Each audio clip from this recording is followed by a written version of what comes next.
Bugün müasir kinonun ən yaxşı filmlərindən biri olan Qara Ququş haqqında danışacağıq. Qara Ququşu 2010-cu ildə Darren Aronofsky tərəfindən ekranlaşdırılmışdı. Filmdə Natalie Portman, Mila Kunis, Vincent Cassel kimi məşhur aktyorlar yer alır. Natalie Portman bu filmdəki roluna görə Oscara namizəd olmuşdur və ən yaxşı aktrisa mükafatını qazanmışdır. Film məşhur bəstəkar Çaykovskinin Qu Gölü baleti əsasında ekranlaşdırılıb.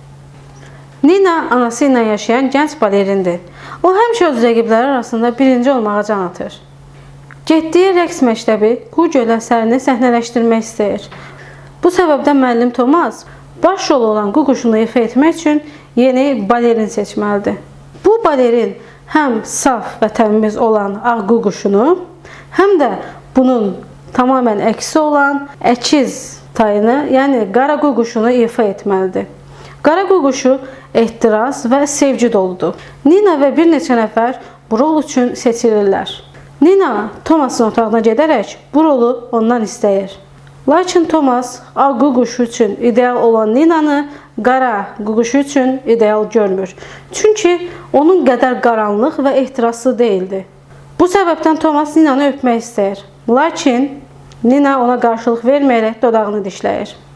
Thomas Nina'nın bu hərəkətindən sonra onda qara Ququşunun potensialını görərək rolu ona verir.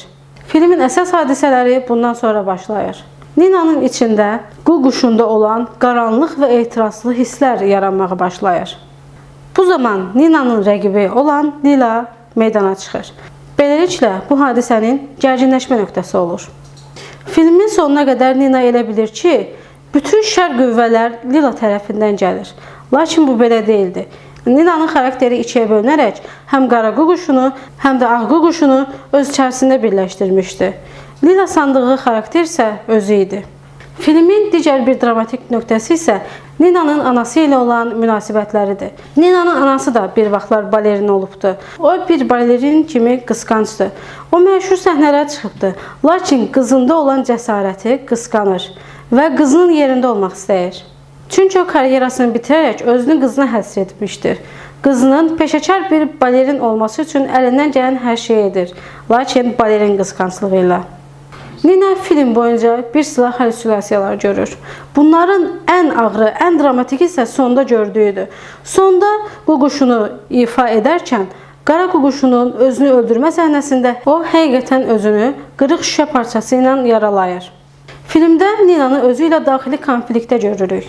Film bir sıra psixoloji məqamlara da toxunur. İzləməyinizi tövsiyə edirəm. Bundan əlavə videonu bəyənib kanala abunə ola bilərsiniz. İzləmədə qalın.